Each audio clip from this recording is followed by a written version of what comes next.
அஸ்ஸலாமு அலைக்கும் வரஹ்மத்துல்லாஹி வபரகாத்துஹு. அன்பார்ந்த அனைத்து உறவுகளுக்கும் இனிய இரவு வணக்கம். தற்போதைய சூழல்ல அரபு நாடுகள் ஈரான் மீது கை வைத்தால் என்ன நடக்கும்? இதுதான் இந்த முக்கியமான டாபிக். வாய்ப்பு இருக்கா அப்படின்னு கேட்டிங்கன்னா, அதற்கான ப்ரெஷர் அதிகரிச்சுக்கிட்டு இருக்குது. எந்த பக்கம்னு பார்த்தீங்கன்னா, அமெரிக்காவினுடைய பக்கம் இருக்குது. ஒரு தெளிவான விளக்கம்னு சொல்கிறேன், முடிஞ்சால் கேளுங்க. இஷ்டம்னா அது சம்மந்தமான பதிவுகளும் இருக்குது. முக்கியமாக அது என்ன பேர், அது ராஸ்லா அலிஃபானா, ஆமாம், ராஸ் லிஃபான் ஃபெசிலிட்டிஸில் தாக்குதல் நடத்தியது மிகப்பெரிய ஒரு கண்டனமாக தெரிவிக்கிறாங்க. ஏன்னா உலகளாவிய ரீதியில் மிக முக்கியமான ஒரு கேஸ் உற்பத்தி பண்ணக்கூடிய இடம். அதே மாதிரி சவுதி அரேபியாவிலையும் குவைத்லையும் பஹ்ரைன்லையும் தொடர்ந்து இவங்க தாக்கிட்டு இருக்கிறது எல்லாமே பார்த்திங்கன்னா இந்த நாடுகளுடைய வளத்து, இந்த நாடுகளுடைய வளம். கடைசியாக மிஞ்சி இருக்கிறது பார்த்திங்கன்னா தண்ணீர் சுத்திகரிப்பு நிலையம் மற்றும் மின்சார உற்பத்தி நிலையம். மின் உற்பத்தி நிலையம், அடுத்தது தண்ணீர் சுத்திகரிப்பு நிலையத்தையும் தாக்க ஆரம்பிச்சிட்டாங்கன்னா இந்த நாட்டில் மொத்தம் டோட்டல் கம்ப்ளீட்டாக காலி பண்ணின மாதிரி தான். அன்பார்ந்த உறவுகளை,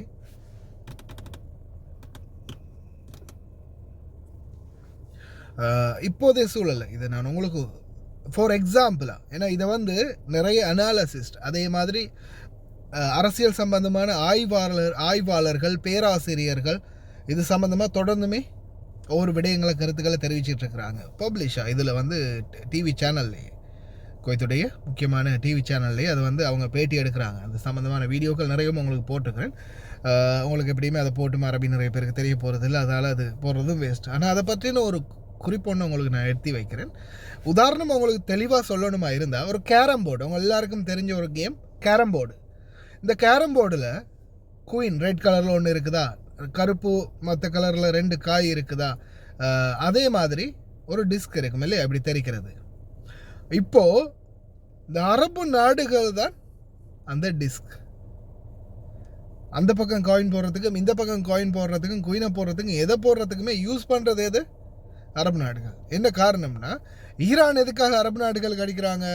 ஒன்று, இராணுவத்தை வெளியேற்றணும், அமெரிக்க இராணுவத்தை, அமெரிக்க இராணுவ முகாம்களை மொத்தமாக தகர்க்கணும், அதே மாதிரி வெளியேற்றணும். அடுத்தது இவனுக்கு அடித்தா, அந்த அன்னைக்கு நான் ஒரு காமெடி போட்டேனே, இங்கே அடித்தா இங்கே தாண்டா வலிக்கும், அங்கே பாடுறா சிரிக்கிறாண்டா அப்படின்ற அந்த காமெடி மாதிரி இங்கே இவங்களுக்கு அடிக்க என்ன நடக்கும்? எப்பா ட்ரம்ப்பு நிறுத்துப்பா, விட்டா இவனுங்க மொத்தமாக காலி பண்ணி விட்டுருவானுங்க போல இருக்கு, எப்படியாவது நிறுத்துப்பா அப்படின்ற ஒரு கெஞ்சுதல் இந்த நாட்டில் ஏற்படும். அதே போல் நாளைக்கு இந்த அடுத்த வாரம் next week is complete everything அப்படின்ற மாதிரி தொடர்ந்துமே ட்ரம்ப் ஒவ்வொரு வாரமும் இதே தான் சொல்லிட்டு இருக்கான். போன வாரம், இந்த வாரம்னா இந்த வாரம், அதுக்கு அடுத்த வாரம், 3வது வாரம் தாண்டி 4வது வாரத்தில் அடி எடுத்து வச்சிருக்கான். நோன்பு முடிஞ்சு, பெருநாளும் முடிஞ்சு, இப்படின்ற மாதிரி போயிடுச்சு. இனி இன்னும் என்ன மாதிரியான சூடு பிடிக்க போகுது அப்படின்றது அல்லாஹு ஆலம். இப்போ இவனுக்கு என்ன வேணும்? அரபு நாடு அவங்களுக்கு அடிக்கணும். யாருக்கு? ஐக்கிய தளபதிக்கு என்ன வேணும்னா, இங்கிருந்து போகணும். அங்கிருந்து வாரது மட்டும்தானே இங்கிருந்து அடித்து நிப்பாட்டுறாங்க. இங்கிருந்து அங்கே அனுப்பணும். இப்போ வெறும் இஸ்ரேல்காரை மட்டும்தானே அடிச்சுக்கிட்டு இருக்கான் ஈரானுக்கு. இவங்க எல்லாரையும் அடி வாங்க வச்சு, அந்த கோபப்பட்ட காயப்பட்ட சிங்கத்துடைய கர்ஜனை ரொம்ப பயங்கரமாக இருக்குன்ற மாதிரி அடி வாங்க வச்சு இவங்களையும் திருப்பி அடிக்க வைக்கணும் அப்படின்றது தான் ட்ரம்ப்போடைய நோக்கம். ஈரான் என்ன யோசிக்கிறாங்கன்னா, அரபு நாடுகளுக்கு அடிக்கணும், அடித்தா இவங்க குத்துதே கொடையுதே, ஐயோ நிப்பாட்டுப்பா, பார்த்து நிப்பாட்டிருப்பா அப்படின்னு சொல்லி இங்கே கெஞ்சணும். அவங்களுடைய எண்ணம் அது. இவனுடைய எண்ணம் என்ன? ட்ரம்ப்புடைய எண்ணம், இவனுங்க எல்லாரையும் அடி வாங்க வச்சு எப்படியாவது ட்ரை பண்ணி இங்கேருந்து அந்த நாட்டை அடிக்கிறதுக்கு முயற்சி பண்ணணும். 1 வாரத்தில் காலி பண்ணிடலாம், 2 வாரத்தில் காலி பண்ணிவிடும் அப்படின்னு அடிக்கடி உதாரணத்துக்கு காரணமே அதுதான். ஏன்னா இன்னைக்கு வரைக்கும் அரபு நாடுகள் அந்த செயலை செய்யாத வரைக்கும் நாம் எல்லாரும் நிம்மதியாக இருக்கலாம். இந்த மாதிரி நானெல்லாம் வாகனத்தில் உட்காந்து வெளியில் வீடியோ போடலாம்.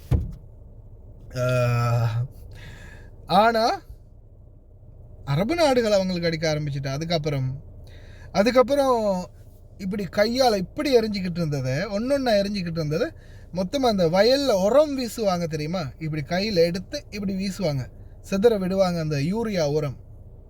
சின்ன காலத்தில் நம்ம பார்த்தது அந்த மாதிரி அப்படியே விசிறி விடுவாங்க மொத்த மிடில் ஈஸ்டும் போ அப்படின்ற மாதிரி. அப்போ என்ன நடக்கும்னா மிகப்பெரிய ஒரு போராக அது மாறும். அந்த மாதிரியான ஒரு நிலைமையை அல்லாஹ் பாதுகாக்கணும், வரக்கூடாது இன்ஷா அல்லாஹ். அல்லாஹ் கரீம். ஆனால் இரண்டு பக்கம் இருக்கக்கூடிய எதிர்பார்ப்பு அதுதான். இவங்க எப்படியாவது இவங்களுக்கு அடித்தாதான் இவங்க நிறுத்த வைப்பாங்கன்றதுக்காக அவங்க அடிக்கிறாங்க. இவங்களை மெதுவாக அடி வாங்க விட்டுட்டு இவங்களை அவங்களுக்கு அடிக்க வைக்கணும் அப்படின்றது அங்கே இருக்கிற பெரிய பெரிய இடத்துல இருக்கிறவனுடைய எண்ணம். இதுதான் தற்போதைக்கு நடக்குது. ஆனால் மிகப்பெரிய கண்டனங்கள் தெரிவிக்கப்பட்டு வருது. அது சம்மந்தமான நியூஸ் கட் ஒன்று கிடச்சிச்சு, அதை நான் போடுறேன். அதே மாதிரி Saudi Arabia, Kuwait, Qatar, Dubai, Oman, Bahrain தொடர்ந்துமே அவங்களுடைய முயற்சிகளை முன்னெடுத்து வராங்க. அதற்கான தொடர்ந்துமே இது தடுக்கிறதுக்காக தங்களால் முடிஞ்ச எந்த அளவுக்கு முயற்சி எடுக்கணுமோ அந்த அளவு முயற்சிகளை எடுத்துக்கிட்டே இருக்கிறாங்க, ஏவிக்கிட்டே இருக்கிறாங்க. பார்க்கலாம் இன்ஷா அல்லாஹ். பிரார்த்தனை பண்ணுங்க, விரைவில் இந்த பிரச்சனைகள்லாம் முடிவடையணும் அப்படின்னு. أثار العدوان الإيراني الذي استهدف مدينة راس لفان الصناعية الحيوية موجة استنكار وشجب واسعة خليجيا عربيا ودوليا، حيث أعرب الأمين العام لمجلس التعاون لدول الخليج العربية عن إدانته واستنكاره الشديدين للاستهداف الإيراني السافر لمدينة راس لفان، واصفا إياه بأنه انتهاك صارخ لكل القوانين والأعراف الدولية. خليجيا، أعربت مملكة البحرين الشقيقة عن إدانتها واستنكارها الشديدين للهجوم، مؤكدة رفضها استمرار الاعتداءات على المنشآت المدنية والاقتصادية في المنطقة. دولة الكويت الشقيقة أعربت بدورها عن إدانتها واستنكارها الشديدين للاستهداف الإيراني، ووصفته بالتهديد المباشر لأمن واستقرار المنطقة.